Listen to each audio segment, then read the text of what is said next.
إلا الله محمد رسول الله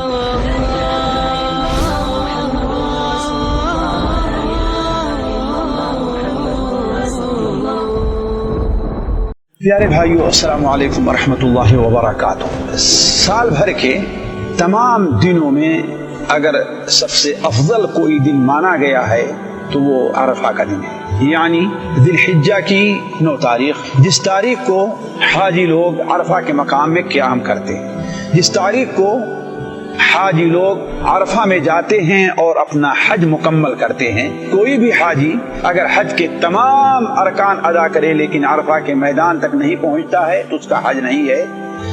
الحج عرفہ، آپ صلی اللہ علیہ وسلم کا ارشاد ہے کہ حج کیا ہے؟ عرفہ ہے، یعنی عرفہ میں قیام ہے۔ یہ عرفہ کا دن جہاں اس اہمیت کا حامل ہے، اللہ تبارک و تعالیٰ کے نزدیک وہ بہت ہی بڑی فضیلت کا بھی حامل ہے۔ اسی لیے اللہ تبارک و تعالیٰ نے قرآن مجید میں اس دن کی قسم کھائی ہے، والشفع والوتر۔ وتر سے مراد عرفہ کا دن ہے، جیسا کہ مسند احمد میں حضرت عبداللہ ابن مسعود رضی اللہ عنہ کی روایت ہے، اور علامہ احمد شاکر رحمہ اللہ اسے صحیح قرار دیتے ہیں۔ اللہ تبارک و تعالیٰ نے اس دن کے روزہ کو سال بھر نہیں بلکہ 2 سال کے گناہوں کا کفارہ بتایا ہے۔ ذرا سوچیں ساتھیوں، صرف اور صرف 13-14 گھنٹے ہمیں اور آپ کو کھانے اور پینے سے روکے رہنا ہے اللہ کے تقرب کی نیت سے۔ اس کا بدلہ ہمیں کیا مل رہا ہے کہ اللہ تبارک و تعالی ہمارے 2 سال کے گناہوں کا کفارہ کر رہا ہے۔ اور شاید یہی وجہ ہے کہ جتنا ذلیل شیطان عرفہ کے دن ہوتا ہے کسی اور دن نہیں ہوتا۔ کیوں؟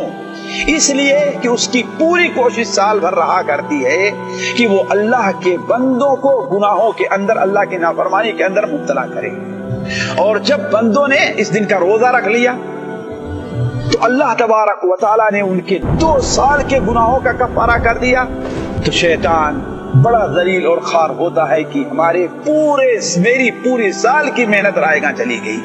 یہ جائے کہ جو لوگ عرفہ کے میدان میں ہیں، جہاں پر اللہ تبارک و تعالیٰ کی خصوصی توجہ ہوتی ہے، سمائے دنیا پر آتا ہے اور اہل عرفات طرف جب نظر فرماتا ہے اللہ تعالیٰ تو تمام لوگوں کو اپنی مغفرت کی چادر میں ڈھانپ دیتا ہے۔ تو عرفہ کا دن بڑا اہم ہے، لہذا ہمیں اور آپ کو کوشش یہ کرنی چاہیے کہ اولاً تو اس دن کا روزہ ہم سے نہ چھوٹنے پائے، یعنی عرفہ کے دن دوسرے الفاظ میں 9ویں ذی الحجہ کو، اس لیے کہ اسے عرفہ کا دن اس لیے کہا گیا ہے کہ اس تاریخ کو حاجی لوگ عرفہ مقام میں جایا کرتے ہیں۔ عرفہ دن زمانے کا نام نہیں، مقام کا نام، اس جگہ جایا کرتے ہیں، اس لیے اسے عرفہ کا دن کہا گیا ہے، ورنہ اصل کیا ہے؟ وہ 9 ذی الحجہ ہے۔ تو پہلی چیز یہ ہے کہ اس دن کا ہمیں اور آپ کو روزہ رکھنا چاہیے۔ یہاں عموماً لوگ سوال کرتے ہیں کہ ہم کس حساب سے روزہ رکھیں؟ آیا جس دن حاجی لوگ عرفہ کے میدان میں جائیں گے اس دن، یا یہ کہ اپنے یہاں کے لحاظ سے 9ویں ذی الحجہ کو؟ بہت سے لوگوں کو شبہ ہوتا ہے کہ وہ عرفہ کا دن ہے، لہذا جس دن حاجی لوگ عرفہ کے مقام میں ٹھہرتے ہیں ہم اسی دن روزہ رکھیں، لیکن یہ بات کئی اعتبار سے غلط ہے۔ اس کو 2 اعتبار سے آپ سمجھ لیجیے، تفصیل کسی اور موقع پر۔ ایک اعتبار سے تو یہ کہ آج تک امت یہی کوشش کرتی رہی ہے پوری دنیا کے اندر کہ 9ویں ذی الحجہ کا روزہ رکھیں، نہ یہ کہ تکلف کر کے اور کوشش کر کے معلوم کریں کہ حاجی لوگ کس دن جا کے عرفہ کے میدان میں ٹھہر رہے ہیں۔ تو ساری امت کب روزہ رکھتی رہی ہے؟ جو دور کے رہے ہیں وہ 9ویں ذی الحجہ کا حساب لگا کر کے روزہ رکھتے رہے ہیں، نہ کہ بتکلف یہ کوشش کرتے رہے ہیں کہ ہاں بھائی حاجی لوگ عرفہ کے میدان میں کس دن ٹھہریں گے، اس کا کوئی اعتبار نہیں تھا۔ اور آج بھی اگر یہ وسائل اعلام کمزور پڑ جائیں، ختم ہو جائیں، تو پھر امت کے اوپر وہی مصیبت آئے گی کہ ہاں وہ لوگ روزہ کیسے رکھیں گے۔ لہذا ان 1400 سالوں تک امت جس حالت پر رہی ہے اسی حالت پر رہنے دیا جائے، ان کے اندر نئے فتنے پیدا کر کے بلبلہ نہ پیدا کیا جائے۔ دوسری چیز، اگر ہم یہ کہیں کہ جس دن حاجی عرفہ کے میدان میں ٹھہرے تو یہ چیز واقعے پر فٹ کرنا ایک مشکل ترین کام ہے، مشکل ترین کام ہے۔ اور آپ کہیں گے وہ کیسے؟ ہم کہتے ہیں اس لیے کہ عرفہ، اصل میں عرفہ کی جو فضیلت ہے وہ عرفہ کے دن ظہر کے بعد سے لے کر کے، اسی لیے نبی صلی اللہ علیہ وسلم عرفہ کے میدان میں سورج ڈھلنے کے بعد گئے ہیں، پہلے نہیں گئے تھے۔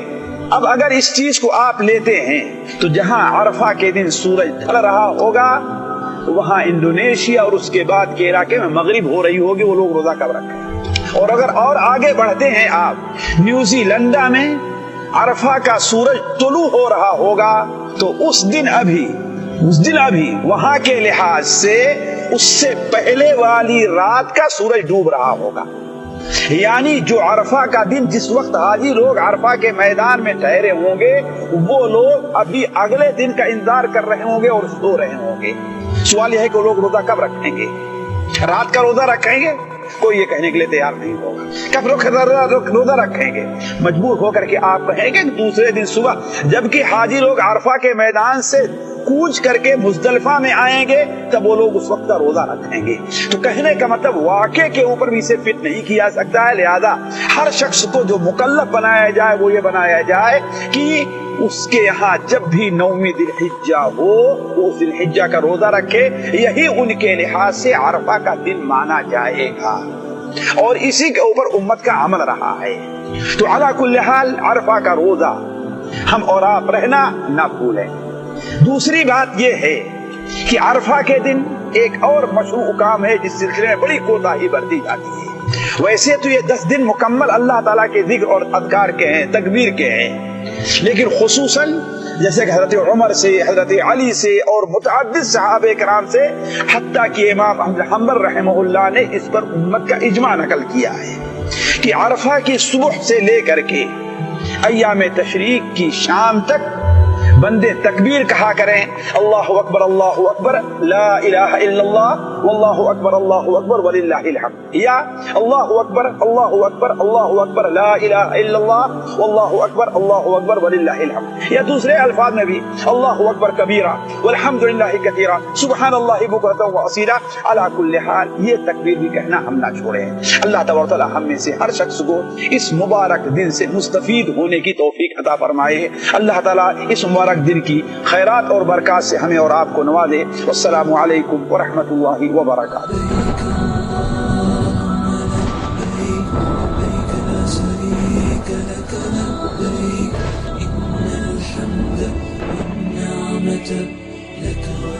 يا حبيب الله يا رسول الله يا حبيب الله يا رسول الله، شكرا يا ربي شكرا، هديت قلبي شكرا، نورت دربي شكرا، شكرا يا رب، شكرا يا ربي شكرا، هديت قلبي